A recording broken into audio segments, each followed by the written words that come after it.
Welcome to the Monsters Among Us podcast. This is episode 27, Melon Heads. Today we're diving into some pretty unsettling American folklore, the Melon Heads. Yeah, these are stories you hear whispered about, mainly from Michigan, Ohio, and Connecticut. Exactly, and they all describe these beings, people maybe, with these really distinct bulbous heads, melon-like, hence the name. It sounds pretty creepy already. Oh, it gets creepier. We're going to explore the different origin stories, where they supposedly came from and some of the really unsettling characteristics they're said to have in each state. So, not exactly friendly forest sprites we're talking about here. Definitely not. These legends lean much more towards the frightening side of folklore. All right, let's start in Michigan then. Where do the stories come from there? Primarily around Ottawa County. There's this place, Felt Mansion, that comes up a lot.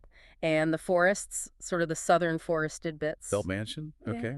And the origin? Well, one of the main and probably most disturbing stories links them to an alleged place called the Junction Insane Asylum. An insane asylum near Felt Mansion. Supposedly. The story goes it housed children who had hydrocephalus. Which is fluid on the brain, right? Yeah. Causing the head to swell. Exactly. And, well, the legend claims these kids suffered just horrific abuse there, physical, mental, just awful. God, that's grim.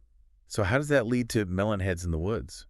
The story says this abuse, it twisted them, transformed them into these feral beings, mutants almost. Feral. Wow. Yeah, and eventually they were either released or escaped into the forest around the asylum. A really bleak image. He really is. Just imagining that. And there's this other local detail. The Lake Township manager, Al Meshkin, he recalled people calling them wobbleheads when he was younger. Wobbleheads. That's oddly specific. Almost sounds less threatening, but given the context. Right. But here's the kicker regarding the asylum itself. Yeah. The Allegan County Historical Society, they're quite firm. They say that asylum, it never existed. Never existed. So the whole hydrocephalus abuse story is built on nothing. Well, not nothing. They do say the location was a prison at one point, but not an asylum for children with hydrocephalus. Huh. So the legend latched onto the prison history, maybe, and twisted it. Seems likely. It's interesting how these details get blurred, right? Makes the story more malleable, maybe even scarier, because it's not pinned down by facts. Okay, so that's one Michigan origin. Are there others? There is another one, maybe less common. This one actually places the children inside Felt Mansion originally. Living in the mansion. Yeah. And then instead of being released from an asylum, they retreated into caves, a whole system of caverns nearby, supposedly left over from an old abandoned zoo. From asylum escapees to cave-dwelling mansion kids, quite a shift. It is, but there's a really dark element that connects both versions. Okay. A shared story element. The kids, whether from the asylum or the mansion, they supposedly devised a plan. Or plan. To escape, yes, but also to kill an abusive doctor figure. Whoa. So revenge. Seems like it, and the rumors get really gruesome here. How gruesome. They say the children actually killed him, cut up the body, and hid the pieces all around Felt Mansion. That's incredibly dark. That definitely shifts them from just victims to something much more menacing. Exactly. It cements their image in the lore as dangerous. And it doesn't stop there. People, teenagers mostly, who've supposedly snuck into the abandoned mansion, claim to have seen things. Like ghosts. Yeah, ghostly apparitions, shadows, sometimes even supposedly replaying the murder itself. Yikes. No wonder it stays such a popular local legend. Absolutely. That lingering sense of violence, the supernatural edge, it keeps it alive. And it actually inspired a horror movie back in 2011. Really? What was it called? Just the Melon Heads. Based squarely on this Michigan verse. Okay, so Michigan's got the non-existent asylum, the mansion, the murder. Let's head east to Ohio. How did the stories change there? Ohio's Melon Heads are mainly associated with Kirtland, which is near Cleveland, Lake County, and the surrounding forests, of course. Kirtland, okay. And their origin, is it similar? Similar themes, but different details. Here, the central figure isn't just an abusive doctor, but a specific, mysterious character known as Dr. Crow. Dr. Crow, like the bird. Sometimes spelled Crow, Crow-hey, Crow, or just called Dr. Melonhead himself. Very shadowy figure. And what's his story? The legend puts him in charge of an orphanage. And again, we have the theme of children being mistreated, but here it's focused on bizarre experiments. Experiments? On orphans?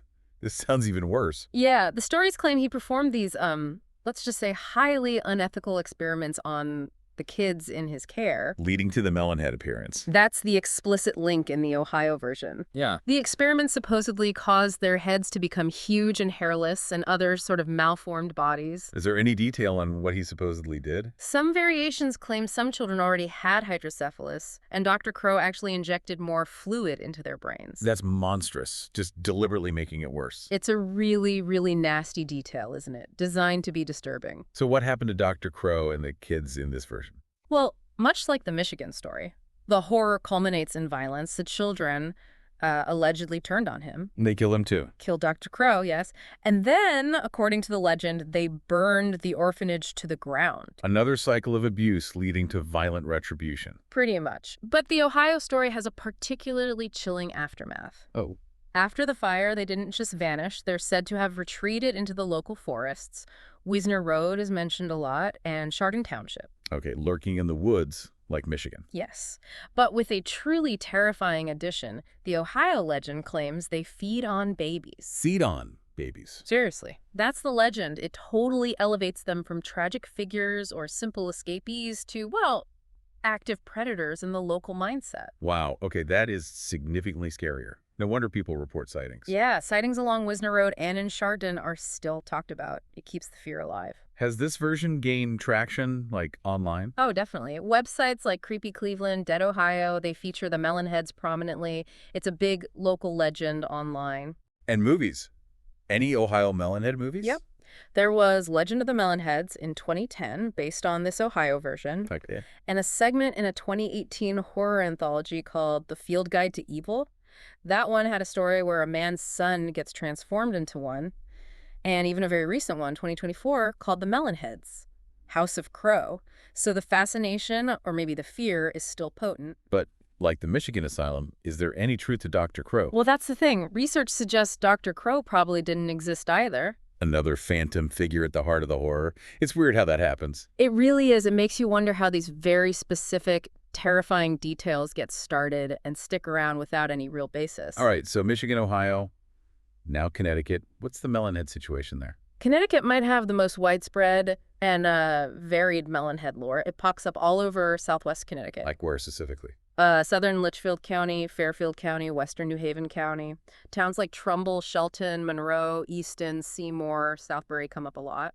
Okay, so it's really diffused across that area.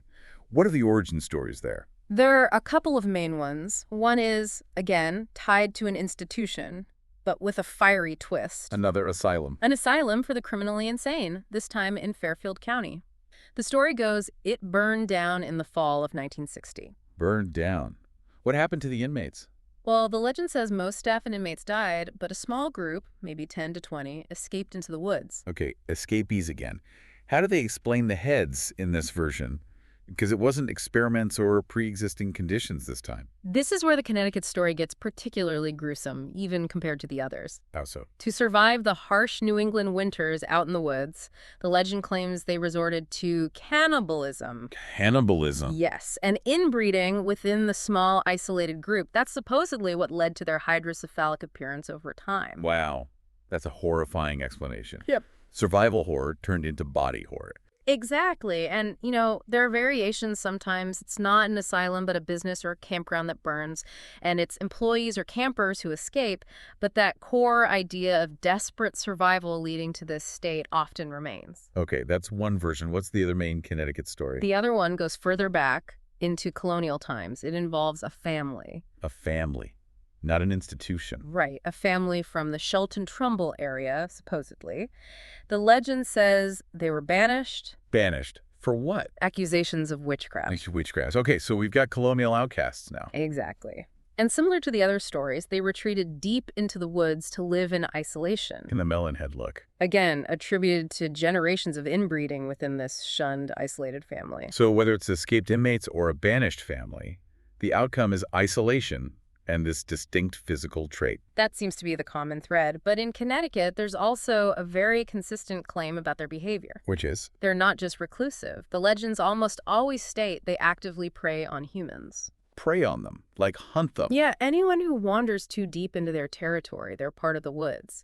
It makes them a direct, tangible threat in the folklore. That definitely ups the fear factor. Yeah. And is there a specific place associated with them, like Felt Mansion or Wisner Road?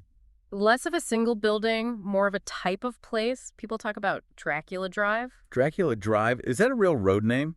No, not officially. It's more like a nickname, a phenomenon in the legends. It refers to these really secluded, rustic, often dirt roads that supposedly run right through Melon Head territory. So any lonely back road could potentially be labeled Dracula Drive by locals. Pretty much. It's become synonymous with the idea of encountering them. It's the kind of road you wouldn't want to break down on at night. I bet. Are there any actual roads that people point to? Oh, yeah. Several real streets get mistakenly linked to it, or maybe the legend just attaches itself to them because they fit the description. Saw Mill City Road in Shelton, Velvet Street near Trumbull and Monroe, Edmonds Road in Oxford. So the landscape itself plays a huge role in keeping the legend alive. Absolutely. And, some people point out the proximity of actual institutions, even if they're defunct now, like Fairfield Hills State Mental Hospital or Garner Correctional in Newtown. Right. Having those nearby, even if unrelated, could fuel the imagination. Plausibly, yeah. Combine that with the dense forests, the rural setting. It's fertile ground for these kinds of scary stories. It also sounds like a classic folklore trope, doesn't it? The idea of Yeah, deformed or reclusive people living out in the country. it really does. And in that part of Connecticut, there are actually overlapping stories, other local legends about mutated or strange humans. Like what? Things like the Danbury Frog People or the Faceless People of Monroe, these other weird, maybe scary figures who supposedly live out in the wild. So the Melon Heads might be part of a larger tapestry of local Weird Woods folklore. It seems very likely these different oral traditions probably fed into each other, enriching the Melonhead legend and helping it persist. Okay, so wrapping this all up. Michigan, Ohio, Connecticut. Different stories, but some clear patterns emerge. Definitely. That central image, the bulbous head, is constant, and the tragic, often violent origins, whether it's mistreated kids, asylum escapees, or these banished families. And the isolation, living hidden in the woods or caves. Right, and that underlying sense of danger. Sometimes it's just that they're reclusive and maybe scary looking, but often, especially in Ohio and Connecticut, there's that explicit threat preying on people, even babies. It's really fascinating and, yeah, pretty unsettling how each region developed its own unique, scary flavor for the Melonheads. It really makes you think, doesn't it? Why do these specific kinds of terrifying stories take root in different places? What does it say about, our collective fears or imagination that these legends of deformed, dangerous outcasts persist so strongly? That's definitely something to ponder. That is it for this episode. Until next time, keep to the shadows. Some legends are best left undiscovered.